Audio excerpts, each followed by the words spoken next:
Assalamualaikum warahmatullahi wabarakatuh. Alhamdulillahirrahmanirrahim. Salatu wassalamu rasulillah. Sahabat kajian rutin DDHK rahimakumullah. Alhamdulillah hari ini kembali kita bisa berkumpul dalam kajian rutin Halaqah Selasa yang disponsori oleh DDHK. Hari ini insya Allah kita akan bersama-sama saya Yeti sebagai host bersama teman-teman untuk kajian bersama Ustazah Aini Aryani yang akan membawakan tema fikih muslimah seputar kesehatan untuk hari ini. Baiklah, karena kita juga sudah agak telat untuk waktu dan tempat, saya persilahkan Ustazah Aini, silakan silahkan. Ya, baik. Terima kasih. Mohon maaf agak terlambat ya, Bu. Nih, pembantu saya pulang kampung, jadi agak repot. Ya, bismillahirrahmanirrahim. Assalamualaikum warahmatullahi wabarakatuh. Waalaikumsalam warahmatullahi wabarakatuh. Alhamdulillahirabbil alamin wassalatu wassalam ala nabiyina Muhammadin wa ala alihi wa sahbihi ajmain. Wa man tabi'ahum bi ihsanin ila yaumiddin. Amma ba'du, jamaah sekalian yang dirahmati Allah Subhanahu wa taala. Alhamdulillah ketemu lagi di hari ini. Hari ini kita membahas tentang fikih tentang kesehatan wanita. Apa saja hal-hal yang berkaitan dengan perempuan yang boleh dan tidak boleh seperti itu. Oke, kita masuk langsung saja ke share screen untuk mengefisiensi waktu kita.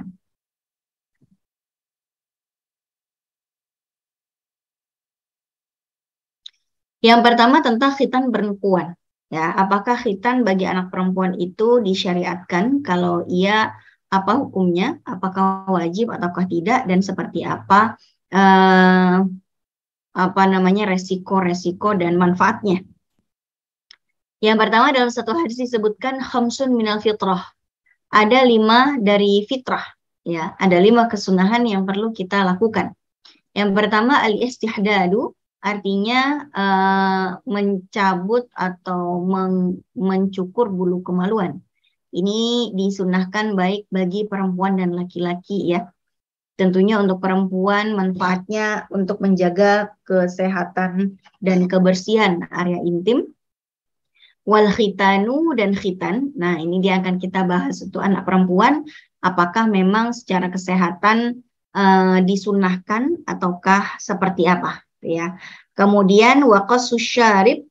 Qassus syarib itu artinya memendekkan kumis. Nah, ini bagi laki-laki. Kalau bagi perempuan mau dihilangkan sama sekali ya silahkan.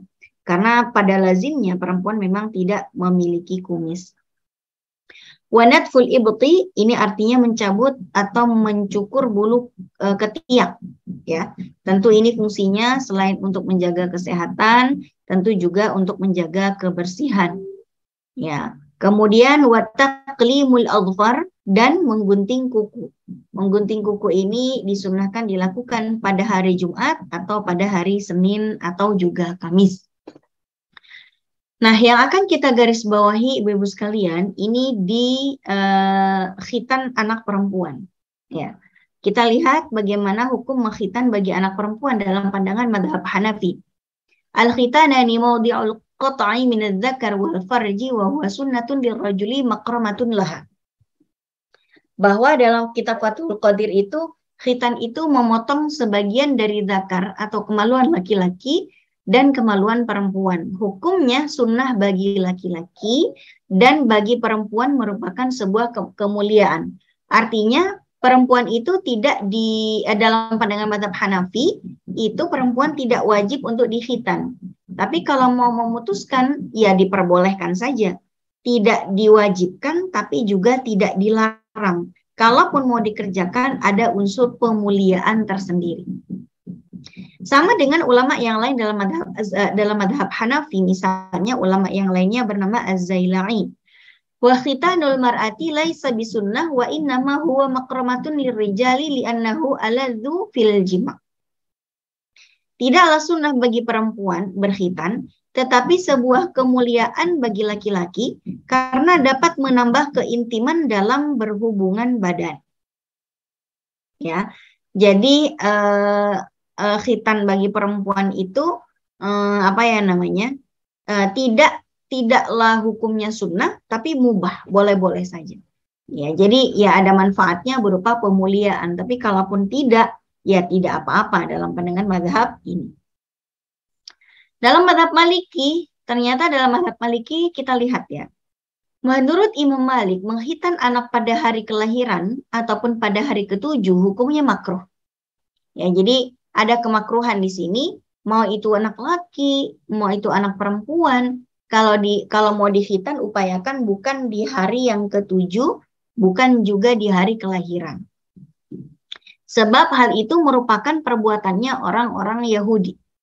Dan beliau, Imam Malik, membatasi usia khitan ketika anak umur 7-10 tahun sebagaimana diperintahkan di usia itu untuk sholat.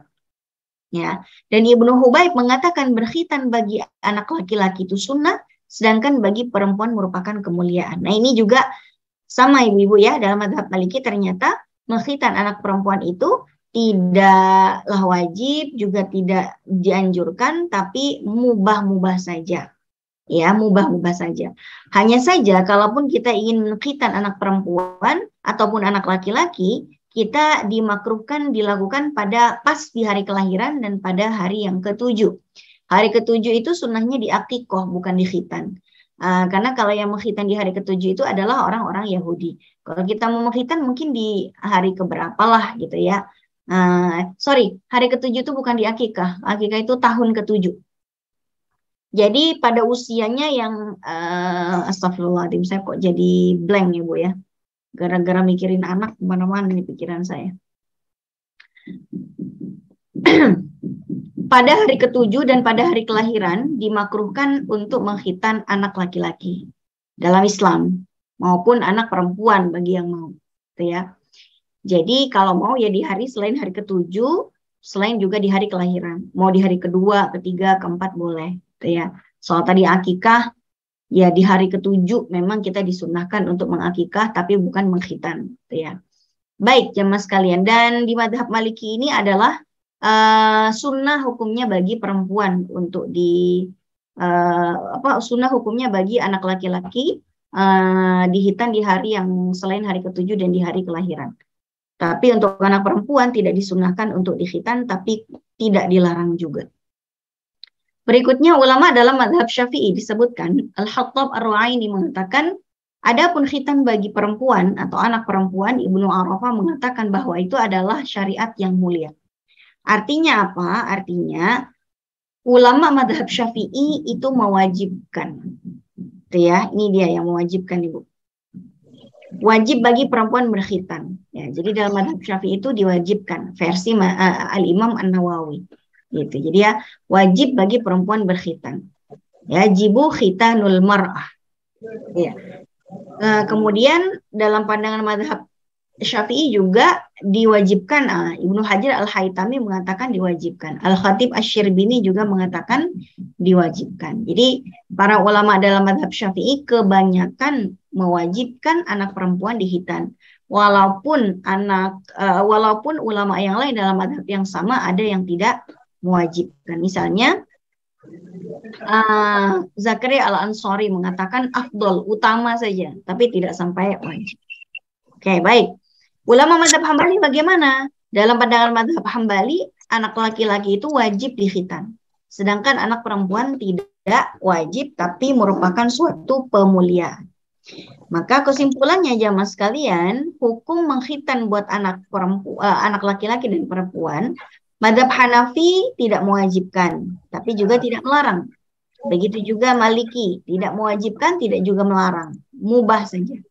Syafi'i mayoritas mewajibkan khitan buat anak perempuan. Hambali mengatakan sunnah. Ya, tapi kalau khitan untuk anak laki-laki mayoritas ulama mewajibkan. Yang mereka banyak berbeda adalah hukum mengkhitan buat anak perempuan. Ya, jadi saya nggak tahu nih ibu-ibu di sini yang udah punya anak perempuan udah pada dihitan apa belum. Saya kebetulan nggak punya anak perempuan, jadi nggak pernah dilanda kebimbangan hitan anak perempuan ya, karena nggak punya anak perempuan. Oke, baik. Teknis praktik hitan perempuan, ya sunat perempuan dalam Islam dilakukan dengan cara menggores kulit yang menutupi bagian depan klitoris, tanpa sedikit pun melukai klitoris. Jadi tindakan ini sama sekali tidak merusak atau menghilangkan bagian eksternal genital perempuan. Nah, ini yang disampaikan oleh Dr. Valeri pada saat di Puri Denpasar. Jadi ceritanya di tahun 2018 lalu di Puri Denpasar ada beberapa pembicara tentang seminar sunat perempuan. Sunat perempuan dari tinjauan medis, hukum negara, dan hukum Islam gitu ya. Saat itu Dr. Valeri yang menyampaikan dari tinjauan medis, kemudian ada seorang pengacara juga yang memandang dari sudut pandang hukum negara, kemudian kebetulan saya yang menyampaikan dari tinjauan hukum Islam gitu ya. Dan ternyata memang para ulama berbeda pendapat, tapi memang di negara kita ini, di Indonesia, kebanyakan sih bermadzhab Syafi'i. Kemudian teknis praktik khitan perempuan. Nah, ini Rasulullah pernah mengatakan, Ashimni, ini Rasulullah itu pernah menasihati istri beliau yang bernama Ummu Habibah. Jadi Ummu Habibah ini istrinya Nabi yang juga melakukan praktik khitan anak perempuan. Ketika istri beliau itu menghitan anak perempuan, Nabi mengatakan kepadanya, Ashimni wala tunhiki fa inna dzalika ahdha lil mar'ati wa ahabbu ilal ba'li. Jangan berlebihan dalam memotong, karena hal itu menjadi hal yang baik atau memberikan keuntungan untuk wanita dan lebih disukai suaminya. Nah, kata-kata ashimmi itu maksudnya memotong atau menggores dalam prosesnya, dan tidak menimbulkan perdarahan sama sekali, hanya menggores sedikit sekali. Ya, jadi Nabi melarang untuk menggores terlalu banyak, gores sedikit aja. Ya, tapi ya jangan sama sekali enggak diapa-apain juga gitu. Tetap digores tapi sedikit dan sama sekali tidak terjadi perdarahan, apalagi melakukan mutilasi gitu ya, memotong sebagian dan menghilangkannya itu enggak. Kalau khitan anak laki-laki itu kan memang ada yang dipotong, ada yang dibuang gitu ya. Kalau anak perempuan hanya sekedar digores saja. Kemudian praktek khitan memang pernah untuk anak perempuan itu dilarang oleh WHO ya. Praktek khitan anak perempuan ini tadinya sangat familiar di Afrika. Konon untuk meredam syahwat perempuan yang terlalu menggebu-gebu gitu. Sehingga dihitanlah untuk menyeimbangkan syahwatnya. Namun pada prakteknya ternyata yang dilakukan itu bisa membuang sebagian anggota kemaluannya. Ya, ada yang dipotong klitorisnya, ada klitorisnya dilukai, ada yang bibir labia minoranya juga ada yang digunting. Nah, ini yang tidak diperbolehkan. Makanya WHO pernah memang melarang gitu. Ya, yang tidak diperbolehkan adalah mengalami FGM atau feminine genital mutilation. Ya, tidak boleh mengangkat klitoris, tidak boleh labia minoranya diapa-apain gitu, nggak boleh. Ya, melakukan hal-hal yang membahayakan gitu tidak diperbolehkan. Makanya yang boleh melakukan adalah praktisi yang memang memiliki license. Ya, jadi kalau ibu-ibu semua di sini mau menghitan anak perempuannya, cari di klinik yang memang memiliki license, ya, izin praktek seperti itu. Saya nggak tahu ya di Hong Kong, tapi di Indonesia ada. Di rumah sunatan Dr. Mahdian itu ada menerima khitan anak perempuan, dan itu resmi dan berizin ya secara legal gitu. Dan praktisinya pun ya tentunya bukan praktisi yang asal-asalan lah ya, sudah memiliki surat izin untuk mempraktekannya. Apa sih hikmahnya khitan anak perempuan? Kalau khitan perempuan itu dilakukan dengan cara yang benar, sesuai dengan aturan syariat Islam, ya tidak terlalu banyak menggores, apalagi memotong ya, tapi menggores sedikit di tempat yang memang presisi di situ. Hikmahnya adalah menceriakan wajah wanita. Ya Ummah Habibah, kata Nabi, idza anti fa'alti fala tunhiki fa innahu asyraqu lil wajhi wa ahdha lizauj. Jika engkau menghitan anak perempuan, jangan berlebihan, karena memotong sedikit itu dapat menjadikan wajah si perempuan lebih ceria dan lebih membahagiakan buat suaminya. Ya. Jadi ada apa ya namanya ya? Ada rasa kebahagiaan karena proses hitannya itu dilakukan dengan cara yang benar. Kemudian membahagiakan suami hampir sama dengan yang tadi. Kemudian menyeimbangkan syahwat wanita. Jadi wanita yang tidak dihitan konon syahwatnya bisa berpotensi menjadi liar apa dan sebagainya.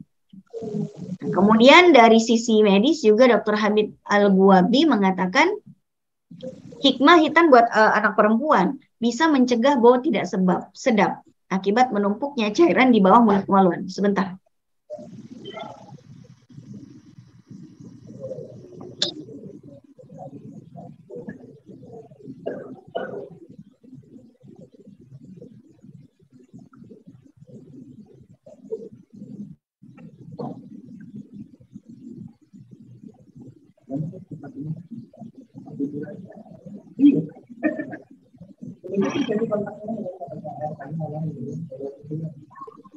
Oke, yang kedua mengurangi resiko infeksi saluran kencing, yang ketiga mengurangi resiko infeksi saluran kandungan, meringankan alergi yang berlebihan untuk klitoris yang terkadang sangat cepat berkembang, mencegah terjadinya pembesaran klitoris yang disertai dengan rasa sakit dan mengakibatkan ketidaknyamanan. Nah, ini kira-kira manfaat hitan perempuan secara medis ya, menurut Dr. Hamid Al-Ghuwabi dalam majalah Liwaul Islam. Nah, kalau tadi dari sisi Islam, sekarang dari sisi medis, gitu ya. Nah, sebentar saya tutup pintu dulu.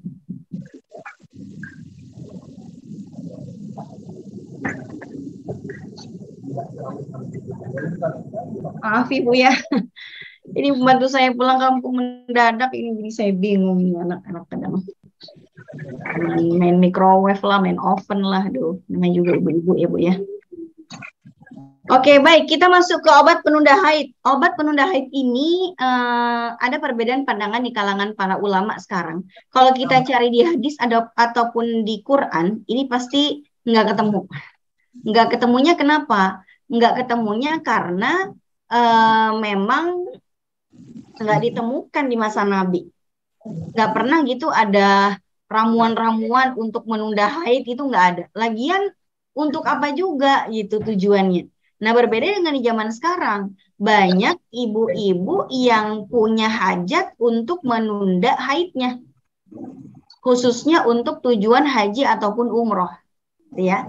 Syekh Ahmad bisa menjelaskan dalam video yang disebarkan oleh kanal YouTube Darul Ifta Al-Masriyah dalam rangka menjawab soal yang isinya apa hukum konsumsi pil penunda haid agar bisa berpuasa. Beliau menjawab sebaiknya tidak usah berpuasa dulu kecuali bila ia berkonsultasi pada dokter yang dapat dipercaya. Lalu dokter itu menyatakan bahwa obat tersebut tidak akan memberikan efek bahaya pada kesehatan wanita tersebut. Jika demikian maka tidak ada masalah bila ia mengkonsumsinya. Ya. Jadi Syekh Ahmad Wisam dari Darul Ifta Al-Masriyah mengatakan bahwa kalau untuk tujuan nggak berpuasa di bulan Ramadan, sebaiknya ya jalani aja gitu puasanya. Kalaupun haid ya udah nggak usah puasa atau bisa diqadha. Kecuali kalau memang dia sudah terbiasa, saya udah terbiasa kok minum penunda haid selama Ramadan dan itu nggak berefek apapun buat saya. Ya udah nggak apa-apa. Ya, jadi ilat keharamannya, ilat atau sebab keharaman mengkonsumsi pil penunda haid adalah kalau itu mengakibatkan gangguan kesehatan yang membahayakan bagi perempuan. Tapi kalau terbukti tidak ada gangguan kesehatan, utamanya setelah dia berkonsultasi kepada dokter, ya berarti boleh-boleh aja, gitu ya. Boleh-boleh aja. Kata dokter, boleh Bu, nggak apa-apa Ibu minum pil penunda haid dulu, tapi resikonya nanti bulan depannya lagi darahnya akan lebih deras lagi, gitu. Akan lebih deras lagi. Nah, maka ya sudah. Jadi boleh versi Darul Ifta Al-Masriyah, yang penting sudah dikonsultasikan ke dokter. Kemudian Profesor Al-Hafnawi mengatakan boleh. Kalau apa? Boleh ya di sini agar dapat memenuhi syarat puasa tidak dilarang menurut hukum syara karena memang tidak terdapat dalil yang melarang. Kecuali jika ternyata pil itu bisa membahayakan kesehatannya. Sekali lagi, kalau membahayakan kesehatan nggak boleh, tapi kalau tidak membahayakan maka tidak mengapa, gitu loh. Ya. Jadi Profesor Dr. Al-Hafnawi kalau di Fatwa Syariah Mu'asirah Darul Hadis Kairo itu memperbolehkan. Nah, kemudian Abdul Aziz bin Bas mengatakan Boleh ya. Jadi di Saudi itu Bu ada dua ulama besar yang sama-sama menjadi apa ya? Yang fatwanya itu sangat diperhitungkan oleh kerajaan Saudi Arabia. Namanya Abdul Aziz bin Baz sama Syekh Shalih bin Utsaimin. Hanya saja, walaupun dua-duanya sama-sama mufti di satu lembaga yang sama, tapi pendapat keduanya itu berbeda dalam urusan pil penunda haid. Ya, kalau versi Abdul Aziz bin Baz itu boleh. Ya, la haraja fi dzalika an ta'khudha al-hububa liman in haidhi hatta tusalli ma'an nas. Kata Abdul Aziz bin Baz, ya boleh-boleh aja, silakan saja. Di bulan Ramadan pengen penuh gitu puasanya 1 bulan, itu juga nggak apa-apa, silakan saja. Syaratnya nih, bisyarti ayakuna dzalika saliman la yadurruha.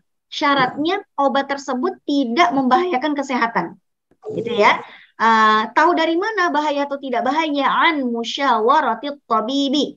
An musyawaratin lit tabibi. Dari berkonsultasi dengan dokter. Wa an muwafaqati min zawjiha. Dan dengan meminta izin dari suaminya. Suaminya udah dimintai pertimbangan, kata suaminya udah sana ke dokter. Kalau kata dokter boleh, berarti boleh gitu. Ya, berbeda dengan temennya yang bernama Syekh Shalih bin Utsaimin, sama-sama mufti juga, temennya Abdul Aziz bin Baz. Kalau Al Utsaimin mengatakan nggak boleh, tapi alasannya kata Syekh Shalih bin Utsaimin, la darar wa la dirar, nggak boleh karena itu bisa membahayakan. Namanya juga fitrahnya haid, kenapa ditahan-tahan gitu ya, nanti bahaya gitu. Nah, tapi alasan Syekh Shalih bin Utsaimin kan katanya nggak boleh karena minum penunda haid bisa mengganggu kesehatan. Nah, kata ulama yang lain, loh, kan yang paling berhak untuk menentukan itu bahaya dan tidak bahaya bagi kesehatan kan bukan ulama, dokter. Nah, kalau dokter sendiri sebagai pakar kesehatan mengatakan enggak masalah, ya berarti enggak apa-apa. Ya. Tapi memang memakai pil penunda haid itu bagi setiap perempuan itu beda-beda ya Bu ya. Ada yang enggak cocok, jadinya dia perdarahan terus-menerus. Ada yang cocok santai aja gitu. Jadi macam-macam. Ada yang resikonya mual-mual, muntah-muntah, cepat pusing, ya sehingga mengganggu aktivitasnya. Macam-macam. Tapi kalau setelah berkonsultasi dengan dokter, kata dokter, oh ibu nggak apa-apa kok, badannya sehat walafiat, tidak ada masalah apapun, hormon ibu juga bagus, silahkan saja minum pil penunda haid. Tapi bulan depan nanti haidnya lebih banyak ya Bu ya. Yang biasanya haidnya seminggu, mungkin nanti ibu haidnya 2 minggu tuh, gitu. Ya udah kalau cuma resiko itu doang nggak apa-apa dok, ya sudah.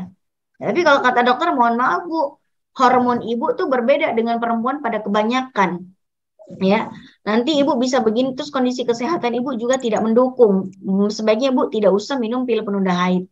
Nah, kalau udah seperti itu ya berarti nggak boleh. Apalagi kalau misalnya dia sakit-sakitan badannya gitu. Intinya boleh dan tidak bolehnya secara hukum agama itu bergantung pada diagnosanya dokter. Bergantung pada boleh atau tidak bolehnya versi pakar kesehatan yang itu adalah dokter. Nah, ya tentang meminum pil penunda haid. Karena gini Bu, kadang-kadang kita sih pengennya nggak usah minum pil penunda haid, buat apa juga. Tapi bayangin kalau kita umroh sama haji nggak minum pil penunda haid, kasihan banget mutawifnya kan. Kenapa kita bilang kasihan? Sebab kalau misalnya nih ibu sampai ke begitu mendarat di Bandara Jeddah mau tawaf kudum ya ke Baitullah gitu, ke Masjidil Haram, ibu haid. Semuanya pada tawaf, ibunya nggak tawaf. Akhirnya bingung, akhirnya mutawifnya, aduh padahal masuk Mekah kan wajib tawaf. Ini kalau wanita haid gimana nih? Kudu nunggu dia bersih dulu, baru nanti dia tawaf gitu. Akhirnya selama di Mekah dia di hotel mulu, yang lainnya pada ibadah dia di hotel mulu gitu. Lah kalau cuma di hotel doang ngapain kita ke sono? Padahal tujuan ke sana kan untuk beribadah di dalam Masjidil Haram. Dan kalau dia masih haid ya berarti dia tidak bisa beraktivitas di dalam Masjidil Haram.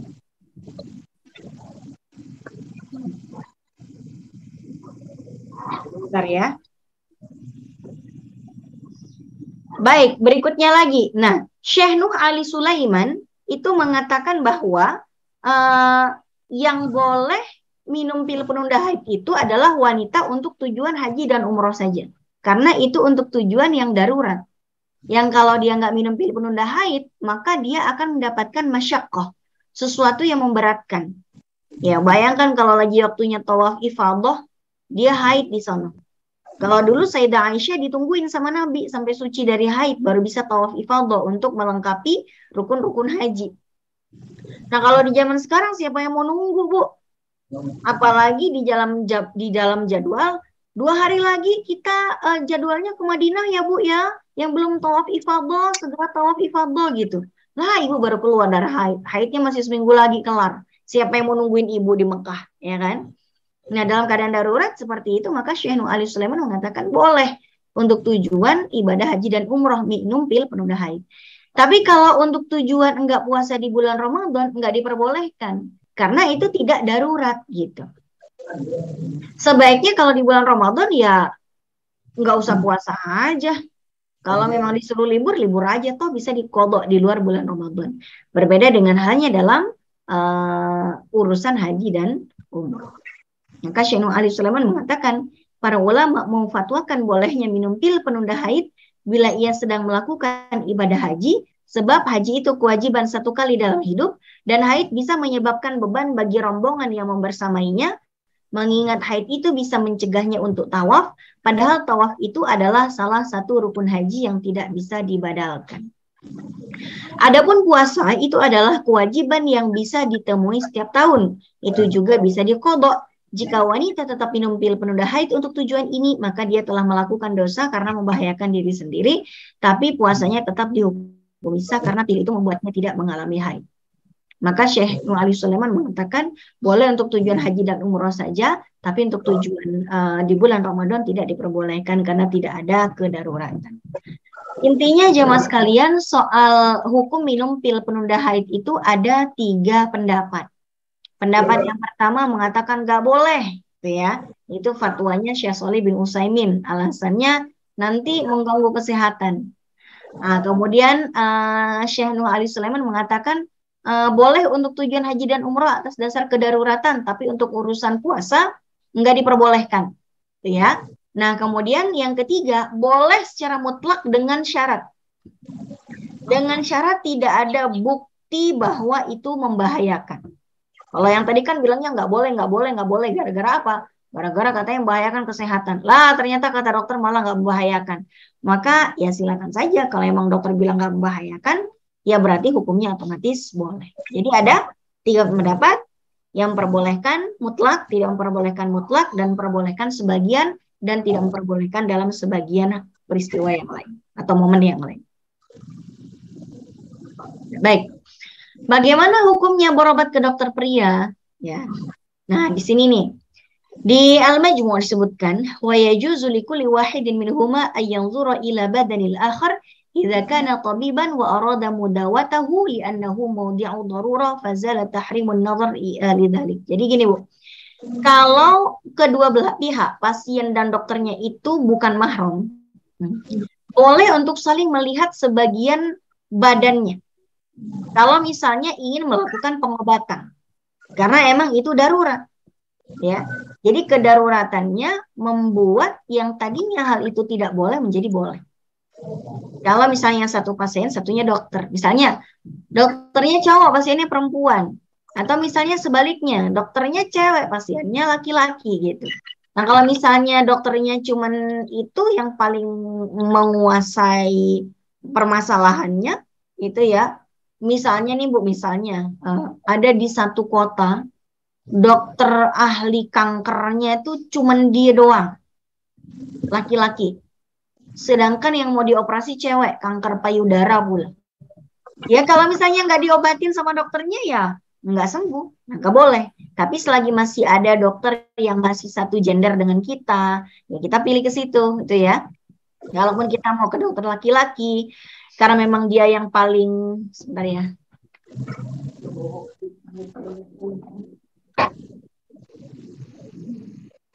Kalau misalnya dokternya itu laki-laki dan kita mau ke sana, maka sebaiknya kita ditemani oleh suami kita.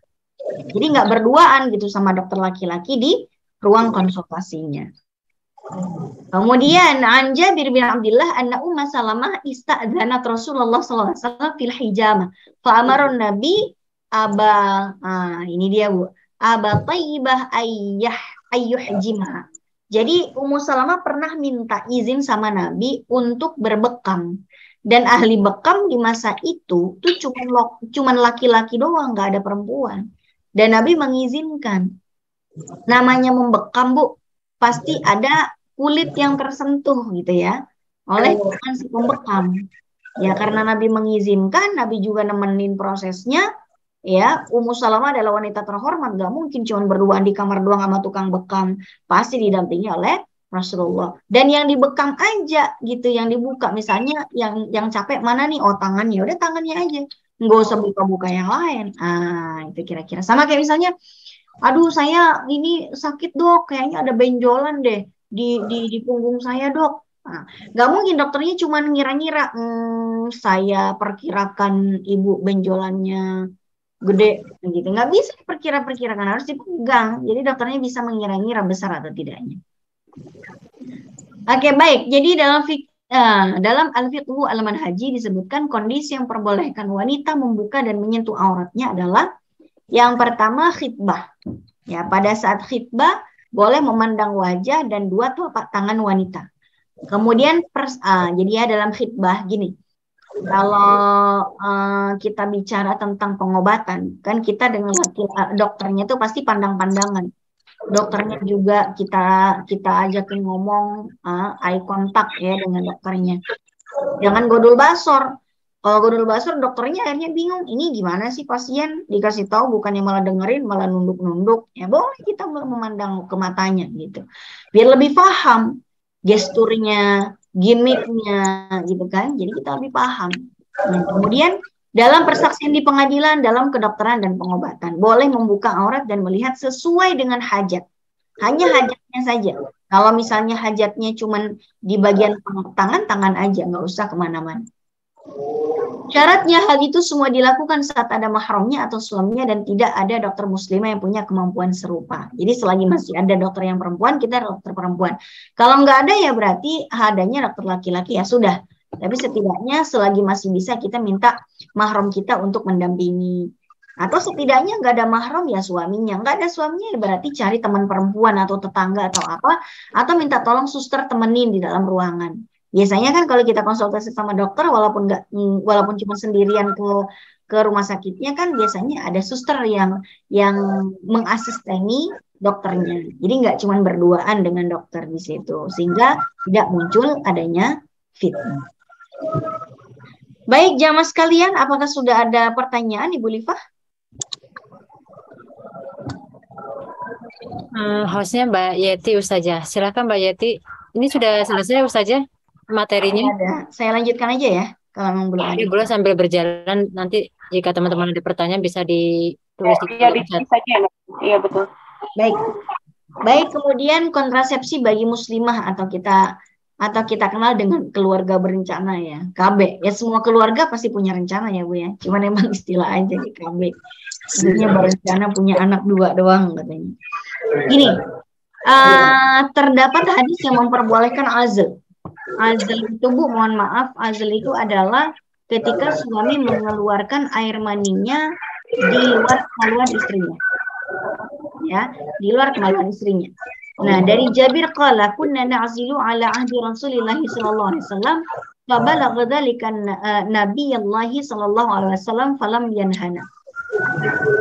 Jadi Jabir mengatakan orang-orang laki-laki itu di masa Nabi itu melakukan azl. Ya. Jadi mengeluarkan air mani di luar kemaluan istri supaya istrinya nggak hamil mulu. Terus hal itu disampaikan kepada Nabi. Ya, tapi Nabi nggak komen, Nabi nggak ngelarang, ya Nabi diam aja gitu. Ya, jadi tidak ada larangan dalam hadis ini. Nah, namun di momen yang lain mengatakan bahwa ketika ada orang yang melakukan azl, Nabi mengatakan bahwa azl itu adalah pembunuhan yang terselubung sebetulnya. Ya. Artinya apa maksudnya Nabi? Sebaiknya tidak dilakukan. Jadi kalau azalnya itu untuk tujuan tidak mau punya anak sama sekali, nah itu dimakruhkan. Tapi kalau azalnya itu untuk tanzimun nasab, untuk apa ya tanzim itu ya? Merencanakan kehamilan biar lebih terencana gitu. Mengatur jarak kehamilan. Nah, tanzimun nasab itu tuh maksudnya mengatur jarak kehamilan itu boleh. Tapi kalau misalnya sengaja nggak mau hamil sama sekali padahal nggak ada hajat apapun untuk menunda, itu hukumnya makruh. Ya nggak sampai haram sih, tapi makruh. Nah, jadi ibu-ibu kalau mau mau menunda kehamilan itu ya jangan sampai rahimnya itu dibikin nggak bisa hamil sama sekali. Jangan dibikin nggak bisa hamil sama sekali. Jangan disteril, jangan rahimnya diangkat, gitu jangan. Tapi kalau misalnya apa ya? Kalau misalnya nih, misalnya mau aduh saya mau ini dulu deh, mau menyelesaikan ASI anak saya yang terakhir dulu. Anak saya masih nih ya, masih ASI. Saya ntar hamilnya kalau anak saya udah disapih misalnya. Nah, boleh gitu ya. Tapi kalau nggak ada alasan apapun, terus nggak mau punya anak sama sekali, apalagi nggak mau apa ya sama sekali, padahal belum punya anak gitu, itu dimakruhkan. Tapi kalau satu alasan lain, misalnya, wah anak udah banyak nih, udahan aja lah, ya sudah, lakukan kontrasepsi nggak apa-apa. Kan nanti bisa saja apa ya, bisa berubah pikiran gitu kan, bisa berubah pikiran.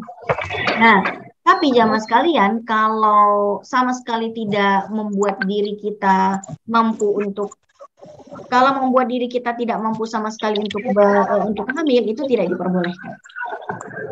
Ya, jadi nggak boleh misalnya di apa gitu, tidak boleh apa ya namanya, di steril gitu nggak boleh.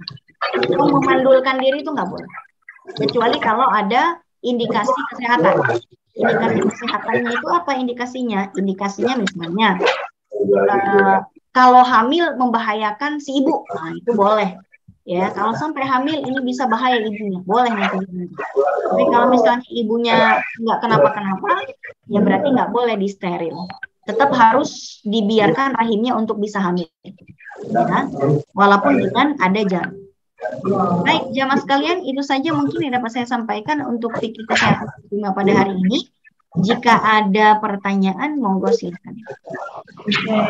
Baiklah ibu-ibu, kita memasuki sesi tanya jawab.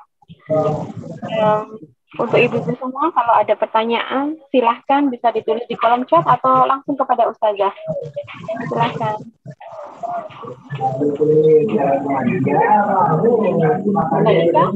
Ada pertanyaan? Pembuka mungkin? Yang lain dulu, yang lain. Oh, silakan ibu-ibu, kalau ada. Sambil menunggu mungkin saya dulu ya Ustazah. Mohon maaf. Berkenaan dengan mengonsumsi pil untuk menunda kehamilan. Kalau jangka waktunya berkepanjangan, meskipun niatnya untuk menunda kehamilan, tapi jangka waktunya itu dengan berjalannya waktu kita menambahkan, nanti 1 tahun lagi, itu bagaimana menyikapinya Ustazah? Soalnya takutnya nanti kita secara tidak sengaja jadi berubah niat. Karena sekarang sudah ditunda 1 tahun 2 tahun kok kayaknya nyaman. Nah, bagaimana kalau saya teruskan niatnya itu jadi bukan lagi murni karena mau menunda, jadi kayak menghindari secara menyeluruh. Itu nanti bagaimana menyikapinya Ustazah? Apakah ada nasihat atau cara yang mungkin bisa kita amalkan? Jazakallah khair. Selama penundaan itu tidak membuat rahim kita kehilangan fungsi utamanya, ya nggak ada masalah. Tuh ya, ibu pasang IUD tuh yang 8 tahun misalnya, itu kan lama banget tuh ya. Misalnya, apakah IUD itu bisa dibuka sebelum waktunya? Bisa. Saat ini saya berpikir saya pakai IUD yang 8 tahun, tiba-tiba saya 5 tahun kemudian berubah pikiran. Boleh kan kapanpun saya copot kalau saya mau hamil. Selama kita tidak tidak menghilangkan fungsi utamanya rahim. Artinya tidak membuat diri kita unable untuk hamil lagi, ya silakan. Ya nggak boleh itu misalnya, saya sterilin aja lah. Tiba-tiba suatu saat saya kepikiran pengen punya anak lagi, nggak bisa tuh. Ya kan? Atau saya mau steril gitu. Atau saya mau angkat rahim gitu. Suatu saat suaminya meninggal, terus nikah lagi, kata suami yang baru, kamu hamil dong, udah diangkat, ya. Nah itu kan, penyesalan namanya di akhir ya. Kalau di awal namanya pendaftaran ya Bu ya. Makanya soal mau menunda silahkan, itu tetap penunda kok namanya. Tapi beneran nggak pengen lagi kok saya. Banyak sih Bu tetangga-tetangga saya bilangnya nggak pengen. Ntar tiba-tiba hamil aja gitu. Ya, jadi nggak apa-apa, Ibu minum obat penunda kehamilan nggak apa-apa sampai kapanpun. Tapi sekali lagi, jangan membuat rahim kita tidak mampu mengandung lagi tanpa indikasi kesehatan. Kecuali kalau dokter yang nyuruh Bu, misalnya Ibu tuh udah sesar tuh 3 kali, normal 3 kali juga, normal 3 kali, sesar 3 kali. Kata dokter, Bu udahan dah produksinya, ini sesar udah 3 kali, umur juga udah di atas 40 misalnya kan. Kalau dia di atas 40 sama dokter udah nggak boleh. Nanti memang di atas 40 boleh-boleh aja kalau mau hamil, tapi kadang-kadang resikonya tinggi. Entah karena nanti ibunya yang berpotensi tingkat kematiannya lebih tinggi, atau tingkat kecacatan anaknya juga lebih tinggi. Terus kata dokter, udahlah Bu, Ibu udah sesar 3 kali nih, steril aja, atau diikat aja istilahnya ya. Istilahnya itu diikat. Diikat tuh maksudnya Bu, sambungan tuba falopinya tuh, kan ini rahim nih, ya. Di sini sel telurnya nih. Nah, sel telur sama sperma yang masuk rahim itu kan nanti ketemu di tuba falopi. Tuba falopinya tuh diikat. Istilahnya seperti itu. Ya, jangan diikat gitu. Biarin aja, begitu aja. Karena kita tidak pernah tahu kapan kita akan punya keinginan untuk hamil lagi. Suatu saat siapa tahu pengen lagi. Ya namanya misalnya udah punya anak, misalnya anaknya 7 gitu ya. Tiba-tiba na'udzubillah, anaknya meninggal semua gara-gara wabah. Pengen hamil lagi, keburu di steril. Salah akhirnya kan, gitu. Jadi kita tidak pernah tahu apa yang akan terjadi di masa yang akan datang. Jadi kita tunda saja, walaupun dalam tempo waktu yang lama. Tapi jangan hilangkan kemampuan diri kita untuk hamil. Karena bisa saja suatu saat kita menginginkannya kembali. Baik. Jazakillah khairan Ustazah. Baik. Ibu-ibu yang lain silahkan yang mau menambah pertanyaan bisa langsung. Kalau saya maaf, Mbak Yeti nanya sebentar. Yang mana dulu nih? Silakan. Oke. Ibu Imet dulu apa aku dulu Bu Imet? Silakan Mbak Emma. Oke. Ustazah nanya dong, ini kebetulan kasusnya temen nih. Jadi teman itu kena kanker payudara Ustazah. Terus dia sudah kemo dan satu payudaranya diangkat. Tapi disarankan sama dokternya untuk mengangkat payudara dan rahim juga karena kayaknya ada kecenderungan akan ke sana gitu. Tapi belum terjadi, belum ada nih. Cuma dokternya menyarankan kalau mau diangkat lagi payudara satunya dan rahimnya juga biar tidak menjalar ke sana. Kalau kayak gitu tuh boleh nggak Ustazah? Terima kasih. Kalau tadi dokternya bilang, Ibu kalau mau, rahimnya sekalian Bu kalau mau. Kan kalau mau. Nah kita bisa nanya sama dokternya. Dok, kalau diangkat resikonya apa? Dan kalau tidak diangkat resikonya apa? Tuh ya. Kalau kata dokter, Bu, akan jauh lebih bahaya kalau tidak diangkat. Karena potensi menjalarnya sampai ke rahim itu bisa 80%, Bu. Dan kalau ditunda-tunda diangkat rahimnya, wah saya nggak tahu dah ibu bisa hidup sampai kapan. Wah kalau udah kayak begitu udah angkat selesai, ya kan? Tapi kalau kata dokter, Bu, kalau mau sih sekalian aja rahimnya, sekalian gitu ya. Apalagi buat dokternya cuannya tambah banyak, Bu. Kalau masalah kalau dokternya cuma ngasih opsi mau dan tidak mau, tapi kira-kira udah menjalar belum dok? Belum sih Bu. Terus payudara sebelah satu lagi udah kena belum? Ya kena sih. Dan potensi paling mendekati memang ke payudara satu lagi. Kalau ke rahim sih masih jauh gitu. Ya sudah payudara aja dong angkat. Rahimnya antar-antar aja boleh nggak? Kali aja ternyata cuma sampai ke payudara satunya, dua-duanya diangkat. Kalau misalnya dua-duanya diangkat, masih ada resiko menjalar nggak? Oh enggak Bu, kalau payudaranya diangkat sekalian, itu bisa mencegah penjalaran ke organ tubuh yang lain termasuk rahim sih. Ya udah, payudaranya aja gitu ya. Karena payudara itu kan bukan tidak berpengaruh kepada kemampuan rahim untuk hamil kan. Tidak mampu menyusui memang. Tapi kan tetap bisa gitu melahirkan suatu saat nanti. Ya sudah, payudara aja. Jadi tergantung bagaimana hasil diagnosanya dokter dan bagaimana nasihatnya dokter. Kalau menurut dokter mempertahankan rahim itu tidak masalah, ya sudah, ngapain diangkat ya. Jadi kalau misalnya dokternya cuma bilang, kalau ibu mau, oh mau doang dok. Kalau nggak mau kenapa dok? Ya nggak apa-apa sih. Ya udah, ngapain diangkat ya. Itu rahim itu kan merupakan anugerah terbesar yang sampai detik ini pun dokter manapun belum bisa mengkloning. Walaupun ada laki-laki bisa didesain oplas secantik itu ya, laki-laki dibikin ladyboy secantik itu, tetap aja Bu, dalam perutnya gak ada rahim itu. Kelamin boleh diganti, rahim Bu nggak ada. Ya, kalau ada orang jual rahim itu bisa miliaran, triliunan kali. Ya, itu pun kita belum tentu mau. Karena itu adalah hal yang sangat berharga yang Allah berikan hanya pada perempuan saja. Nah, baik. Ada lagi? Iya, sama-sama Ibu. Monggo Bu Ime, silahkan. Oke. Assalamualaikum Ustazah. Hanya meneruskan tadi pernyataan Ibu tadi kan kalau kandungan di angka itu sebenarnya kalau kita membatasi jumlah anak, Bu. Iya, membatasi jumlah anak itu kan termasuk di dalam Islam. Membatasi jumlah anak itu sama dengan menunda kehamilan. Sama dengan menunda kehamilan. Saya misalnya, aduh anak udah 4 nih. Udah dah, saya gedein yang ada aja gitu ya. 4 aja udah repot banget rasanya misalnya. Saat ini mungkin saya berpikir begitu. Coba ntar 6 tahun lagi kali saya berubah pikiran. Aduh, ada lihat orang nimang bayi gitu ya. Saya cium-cium bayinya. Aduh, jadi pengen gitu ya. Kan bisa aja berubah. Keinginan seseorang di hari ini itu akan mampu berubah di masa yang akan datang. Karena kita tidak akan pernah tahu. Jadi saya mau membatasi jumlah anak deh, udah 4 aja. Oke, silakan batasi. For now. Gitu. For now.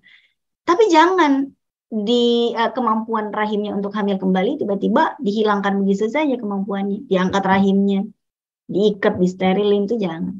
Kecuali sekali lagi ada indikasi medis yang mengharuskan itu. Kalau tidak, ya sudah, tidak usah. Tapi saya beneran loh nggak pengen anak lagi, ya udah nggak apa-apa. Ntar juga bisa berubah. Kalaupun nggak berubah gimana? Ya udah selesai. Toh kita juga tidak mengeliminasi organ tubuh yang memang fungsinya untuk hamil. Kira-kira seperti itu.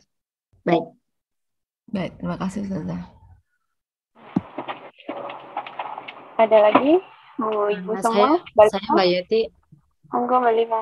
Saja melanjutkan pertanyaan Bu Ime tadi. Misalnya kalau pandangan membatasi anak karena faktor ekonomi itu gimana Ustazah? Ya, wajar, masuk akal. Yang tidak boleh adalah membunuh anak karena takut tidak bisa ngasih makan. Itu termasuk minal kabair. Jadi ketika Nabi mengatakan bahwa ketika Nabi ditanya dosa yang paling besar itu apa ya Nabi? Yang pertama al-isyraku billah, syirik pada Allah. Kemudian yang kedua uququl walidain, durhaka sama orang tua. Kemudian ayat pula ketika dia membunuh anaknya, khawatir anaknya ikut makan bersama dia dan takut akan kefakiran. Ya, kemudian yang keempat qauluzur, bersumpah palsu di pengadilan sebagai saksi. Jadi memberikan kesaksian palsu, itu yang termasuk dalam kabair. Tapi kalau misalnya menunda atau membatasi anak karena khawatir ini dan itu dan lain sebagainya, khawatir diri tidak mampu menjaga amanah gitu ya. Bukan aduh punya anak lagi deh, ya ngurangin jatah makan aja nih anak gitu ya, nggak boleh tuh. Ya, kenapa? Karena kekhawatirannya kita khawatir kehilangan hak kita.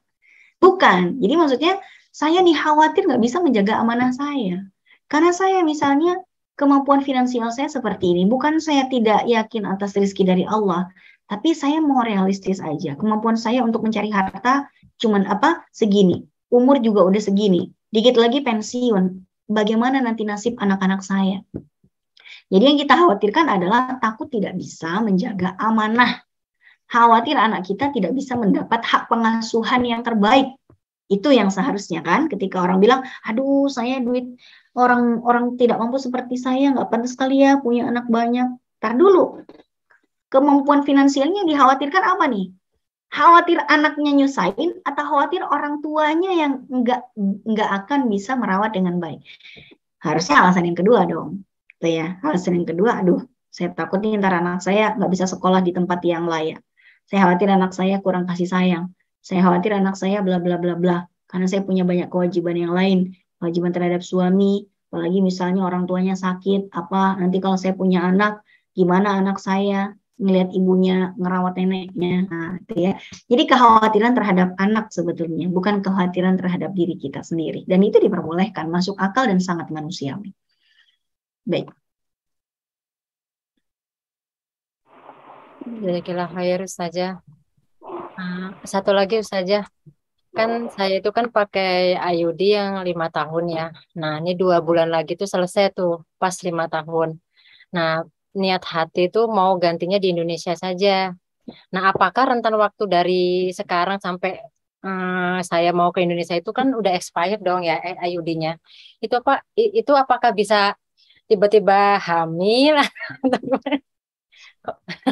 Jadi kepikirannya enggak jadinya ini saja. Gimana pandangan saja? Ini sebetulnya konsultasinya ditujukan ke dokter, bukan ke saya. Iya benar. Iya. Kalau pandangan saja gimana nih? Kalau konsultasi ke dokter. Sebagai orang awam, saya dengan ibu sama nih, sama-sama awamnya. Itu ya. Saya dan ibu dan jamaah sekalian sama-sama awamnya dalam urusan medis. Karena kapasitas saya dari sisi hukum Islamnya, boleh atau tidak kan gitu ya. Dan semua dari tadi di awal sampai akhir, kebolehannya itu selalu bergantung kepada diagnosa dan cara pandangnya dokter. Bahkan kita suntik COVID, apakah membatalkan atau tidak di bulan Ramadan, itu juga ulama MUI itu nggak sembarangan bikin fatwa. Mereka berkonsultasi dengan para dokter gitu sebagai ahli atau orang yang pakar di bidang itu. Jadi jangankan expired, Bu. Belum expired aja, IUD itu kan tidak mencegah 100%. Ya mungkin berapa puluh persen lah, yang pasti di atas 60-70% pastinya. Tapi kalau ada kemungkinan pasti ada. Kan kasusnya ada. Teman saya juga ada, Bu. Dia pakai IUD belum expired, hamil. IUD-nya yang nggak dikeluarkan, karena kalau dikeluarkan nanti kehamilannya bisa berbahaya. Jadi IUD-nya nanti keluar sendiri pas dia lahir, ikutan lahir dulu IUD-nya baru anaknya yang lahir. Itu. Atau misalnya sesar berarti diangkat pas lagi sesar. Karena itu kan IUD gini Bu ya, kan lagi T gini kan ya, T begini. Ini kan sperma datangnya dari bawah. Dia mau ke sel telur yang ada di kiri dan kanan. Sel telur kan bisa kiri sama kanan ya. Itu nanti begininya nih. Kalau spermanya itu kuat, bisa Bu nyelip Bu di sebelah sini, lolos dia. Tinggal kuat-kuatan nih, gerakannya yang kuat, gerakan berenangnya si sperma ini yang lebih kuat, ataukah pertahanan IUD-nya yang lebih kuat kan gitu.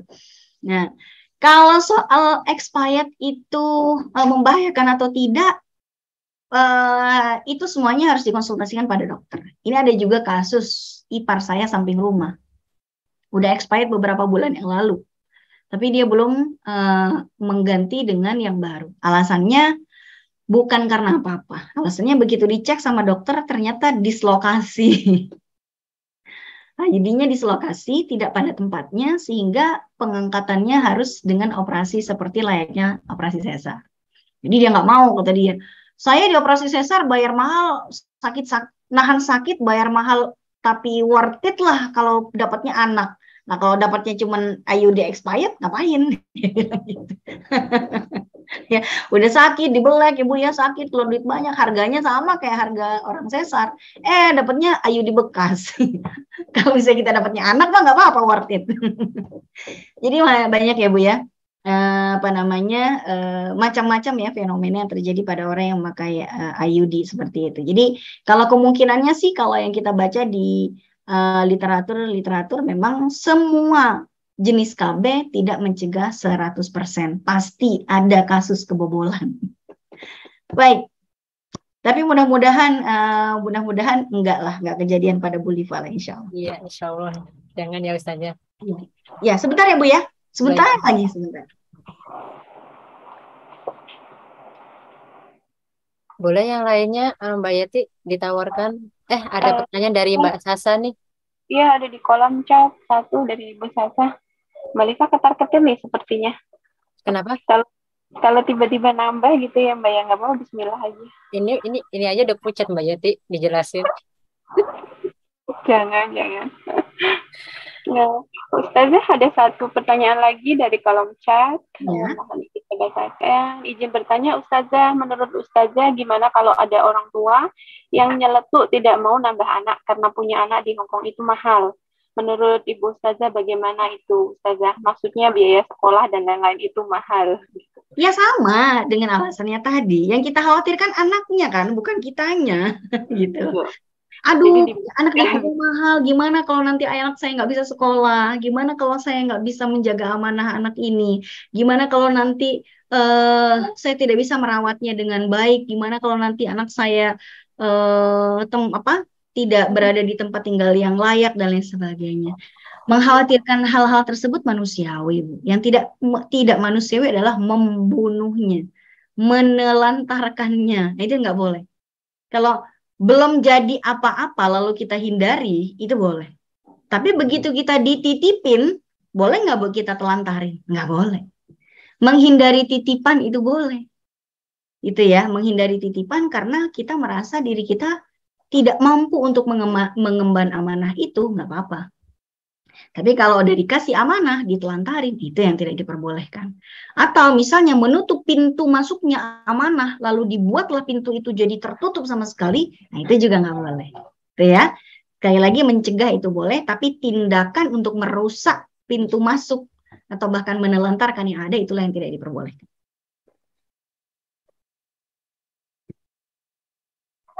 Jazakallah khairan. Silahkan Ibu-Ibu kalau ada yang mau bertanya lagi, bisa langsung atau via kolom chat. Nanti saya bacakan. Assalamualaikum warahmatullahi wabarakatuh.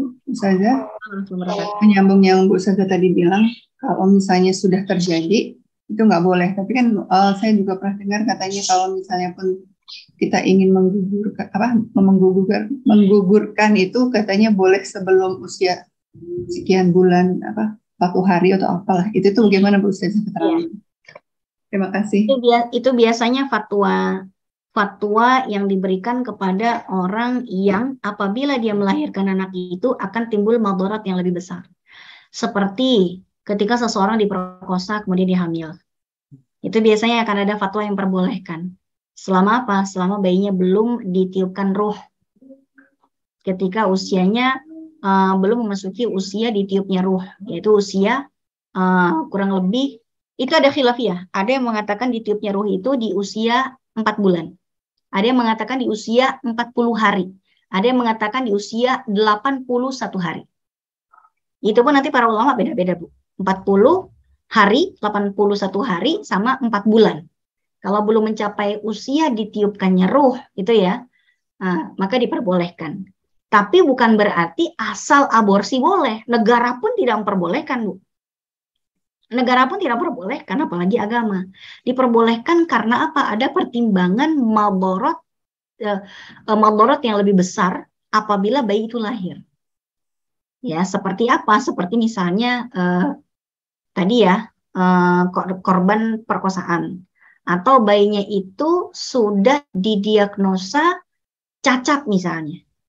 Pernah teman saya sendiri, teman saya itu hamil ternyata begitu didiagnosa, kalau nggak salah di baru sebulan setengah kalau nggak salah ya, masuk 2 bulan itu, terdiagnosalah bahwa bayinya itu tidak memiliki tempurung kepala. Tidak memiliki tempurung kepala. Itu apalah kasusnya gitu kan. Dokternya itu menganjurkan untuk menggugurkan. Ya, menganjurkan untuk menggugurkan. Dan itu oleh negara diperbolehkan. Masuk dalam kasus besar yang memang memperbolehkan untuk digugurkan. Karena kalau dilahirkan, mudarat, Bu. Ya, bayinya udah pasti lahir, kalaupun selamat hanya beberapa hari mati. Tapi ibunya itu berpotensi akan mengalami resiko yang besar gitu ya. Akan ada ancaman kesehatan yang tidak main-main. Gitu. Kalau asal menggugurkan tuh nggak boleh tanpa ada indikasi yang seperti tadi. Saya mengalami waktu itu saya sendiri. Saya habis melahirkan anak saya, sesar. Di tahun 2013 bulan Agustus saya lahiran anak saya yang nomor 3. Terus 2,5 bulan kemudian gitu ya, 2,5 bulan kemudian saya baru selesai dari nifas, belum sempat haid, saya udah hamil lagi, Bu. Padahal itu saya habis lahiran sesar. Kalau saya lahirannya normal nggak ada masalah. Sesar, jahitan di dinding rahim saya itu masih basah. Saya udah hamil lagi. Kita konsultasi nggak cuma ke satu dokter. Kita minta second opinion ke rumah sakit Bunda di Menteng, rumah sakit di Tambak, dan lain sebagainya. Kata dokternya, Bu, tenang aja. Ini tidak boleh digugurkan ya. Jangan ada pikiran, don't even think about it. Jangan berpikir untuk menggugurkan. Kecuali ada indikasi medis yang mengancam nyawa. Baru aborsi itu dilegalkan. Oh iya dok, secara agama juga nggak boleh, saya bilang. Tapi saya nanya ke dokter, kira-kira ancaman terburuk saya apa nih? Ibu jaga aja kehamilannya. Kalau sampai terjadi sesuatu, misalnya di bekas jahitan bayi yang sebelumnya ternyata keluar darah walaupun setetes, ibu langsung ke rumah sakit, kita langsung bedah. Walaupun anaknya belum bisa hidup prematur, ambil. Kesehatan ibunya nomor 1, dia bilang. Dan alhamdulillah saya bisa melahirkan anak saya yang terakhir ini di minggu yang ke-38 karena saya benar-benar sudah tidak kuat, merasa nyeri gitu ya. Karena dorongan kepala anak saya benar-benar mendorong di bagian jahitannya itu. Kata dokternya, tenang Bu, sekarang benang jahit sesar itu udah canggih. Ya, sudah sangat elastis, Ibu nggak perlu khawatir. Selagi masih bisa ditahan nyerinya sampai umur 38 minggu, tahan aja. Ya udah, tahan. Alhamdulillah selesai. Gitu ya. Jadi kalau misalnya soal apakah boleh menggugurkan, oh ini fatwa yang sangat harus berhati-hati sekali kita. Enggak sembarang orang tiba-tiba, oh hamil nggak apa-apa, belum ditiup aborsi aja, oh nggak boleh sembarangan, nggak boleh. Kalau ada indikasi itu, kalau nggak secara agama dilarang, secara negara bisa masuk penjara gitu. Kalau ada indikasi kedaruratan baru diperbolehkan, gitu ya. Seperti tadi ya, ada indikasi medis atau ada indikasi psikis seperti wanita ini betul-betul trauma, depresi gara-gara diperkosa dan lain sebagainya, gitu ya. Baik.